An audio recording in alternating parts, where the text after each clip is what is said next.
Baiklah, Assalamualaikum warahmatullahi wabarakatuh. Perkenalkan, nama saya Radika, jurusan Matematika Universitas Bangka Belitung.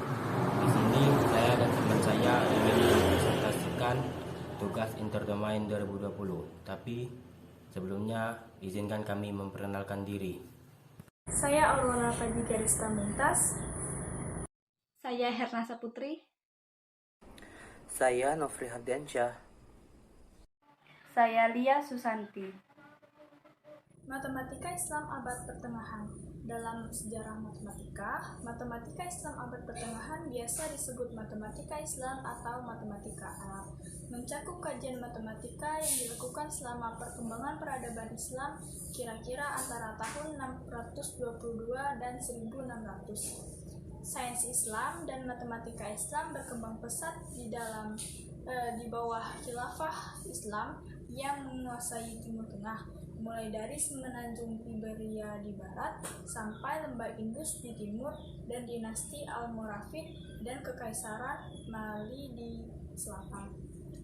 Dalam buku History of Mathematics, Victor Katz menulis bahwa sejarah matematika Islam abad pertengahan tidak dapat ditulis dengan lengkap karena banyak manuskrip Arab yang belum dipelajari. Tetap saja, garis besarnya sudah diketahui.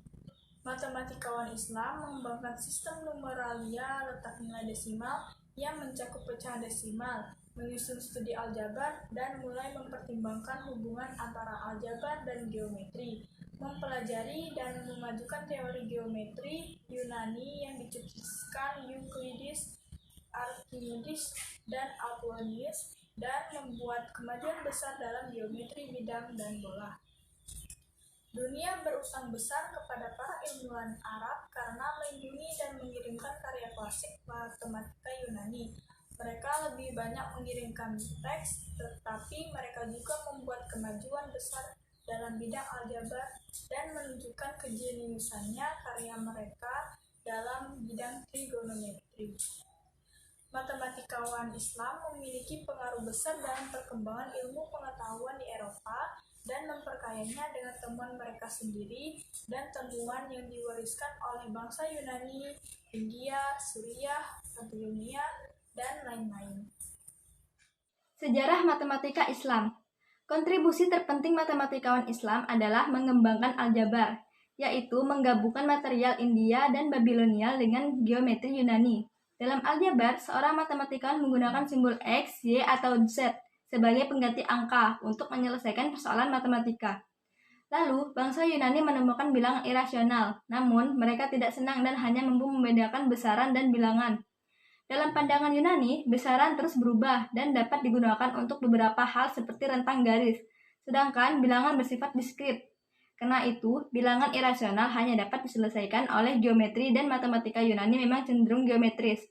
Sejumlah matematikawan Islam perlahan menghapus perbedaan antara besaran dan bilangan, sehingga memungkinkan jumlah irasional tampak seperti koefisien dalam persamaan dan solusi bagi persamaan aljabar. Mereka bebas memperlakukan bilangan irasional seperti benda, tetapi mereka tidak mempelajari sifatnya secara teliti. Pada abad ke-20, versi Latin karya Al-Khwarizmi membahas numeralia India memperkenalkan sistem bilangan posisional desimal kepada dunia barat. Pada buku rangkuman untuk kalkulasi dengan melengkapkan dan menyeimbangkan, karyanya itu memaparkan solusi sistematis pertama untuk persamaan linear dan kuadrat dalam bahasa Arab. Di Eropa Renaissance, ia dianggap sebagai penemu aljabar. Meski sekarang sudah diketahui bahwa tulisannya didasarkan pada sumber-sumber India atau Yunani jauh lebih tua, ia merevisi geografi karya Ptolemeus dan menulis tentang astronomi dan astrologi. Lalu untuk induksi. Penjelasan rinci terawal tentang induksi matematika dapat ditemukan pada bukti Euclides bahwa bilangan prima tidak terhingga pada tahun 300 sebelum Masehi. Perumusan prinsip induksi yang eksplisit pertama dipaparkan oleh Blaise Pascal dalam Traité de Triangle Arithmétique pada tahun 1665. Di antara rentang waktu tersebut, bukti implisit dengan induksi untuk baris matematika atau aritmatika diperkenalkan oleh Al-Karaji dan dikembangkan oleh al sama wa al yang memakainya untuk menyelesaikan persoalan khusus teorema binomial dan sifat segitiga Pascal. Tokoh dan perkembangan utama Omar Khayyam. Untuk menyelesaikan persamaan tingkat 3 X3 plus A2X sama dengan B, Khayyam membuat parabola X2 sama dengan AY, sebuah lingkaran berdiameter B per A2 dan satu garis vertikal melintasi titik potong. Solusinya adalah panjang garis horizontal dari asalnya ke titik potong, garis vertikal dan sumbu X. Omar Khayyam menulis Treatise on Demonstration of Problem of Algebra yang mencantumkan solusi sistematis untuk persamaan tingkat 3 yang melampaui aljabar karya Khawarizmi. Khayyam mendapatkan solusi persamaan ini dengan mencari titik potong 2 bidang kerucut. Metode ini sudah dipakai oleh bangsa Yunani, tetapi mereka tidak menggeneralisasi metode ini untuk semua persamaan yang berakar positif. Al-Usi Sunting, Sarf al-Din al-Usi mengembangkan pendekatan baru terhadap penelitian persamaan kubus, suatu pendekatan untuk mencari titik tempat polinomial kubus mencapai nilai maksimumnya. Misal untuk menyelesaikan persamaan X pangkat 3 plus A sama dengan BX. X pangkat 3 plus A sama dengan BX dengan A dan B positif, ia menulis bahwa titik maksimum kurva Y sama dengan BX dikurang X pangkat 3. Y sama dengan BX dikurang X pangkat 3 ada di X akar B3. X akar B3 dan persamaan tersebut bisa tidak punya solusi, satu solusi atau dua solusi, tergantung apakah tinggi kurva pada titik tersebut kurang dari, sama dengan, atau lebih daripada. Karya-karyanya yang berhasil diselamatkan tidak memberi petunjuk mengenai cara ia menemukan rumus nilai maksimum kurva tersebut. Berbagai konjektur telah dirumuskan untuk mengetahui bagaimana ia menemukan metode ini. Zaman kejayaan Islam. Periode dalam sejarah ketika dunia Arab berada di bawah kepemimpinan khalifah dan mengalami kejayaan dalam sains, ekonomi, dan budaya. Zaman kejayaan Islam yaitu terjadi pada tahun 750 Masehi sampai dengan 1258 Masehi adalah masa ketika para filsuf, ilmuwan, dan insinyur dari dunia Islam menghasilkan banyak kontribusi terhadap perkembangan teknologi dan kebudayaan, baik dengan menjaga tradisi yang telah ada ataupun dengan menambah penemuan-penemuan dan inovasi dari mereka sendiri. Penyebabnya antara lain, banyak dari perkembangan dan pembelajaran ini dapat dihubungkan dengan geografi. Bahkan sebelum kehadiran Islam, kota Mekah merupakan pusat perdagangan di Jazirah Arab, dan Nabi Muhammad SAW sendiri merupakan seorang pedagang. Tradisi ziarah ke Mekah menjadi pusat pertukaran gagasan dan barang. Pengaruh yang dipegang oleh para pedagang Muslim atas jalur perdagangan Afrika Arab dan Arab Asia sangat besar sekali. Akibatnya, peradaban Islam tumbuh, berkembang, dan meluas dengan berdasarkan pada ekonomi dagangannya. Berkebalikan dengan orang-orang Kristen, India, dan Tiongkok yang membangun masyarakat dengan berdasarkan kebangsawanan kepemilikan tanah pertanian.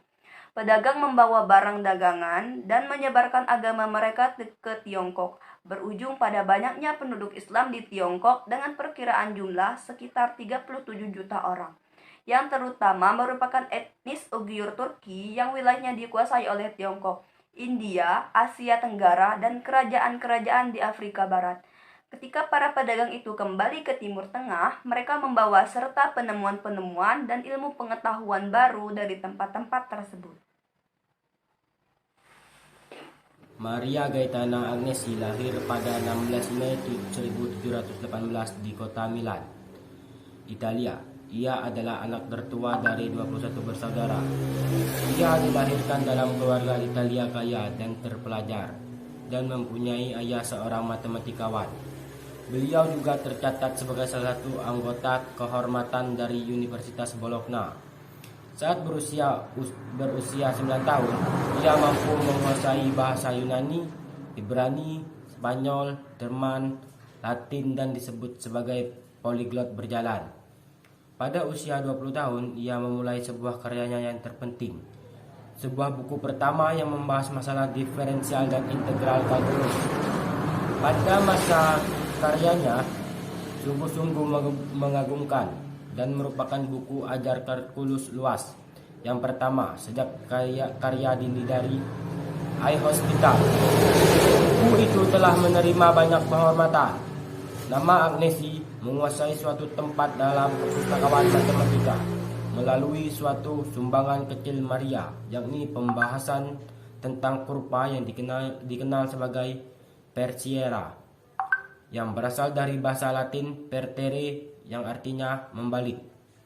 Kurva tersebut dikenal sebagai kurva sihir dari Agnesi, karena Persiera dalam bahasa Italia berarti iblis betina. Pada peringatan 100 tahun meninggalnya, Kota Milan menghormati Agnesi dengan memberi nama sebuah jalan atas namanya. Sebuah batu pertama di bagian Pangilung,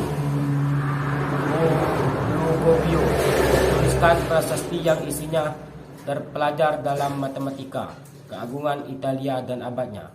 Maria Gaetana Agnesi meninggal pada 9 Januari 1799 umur 80 tahun di Milan, Italia. Sekian video dari kami, semoga apa yang kami berikan bisa dipahami dan bermanfaat. Kalau ada salah kami mohon maaf, kepada Allah kami mohon ampun. Wassalamualaikum warahmatullahi wabarakatuh.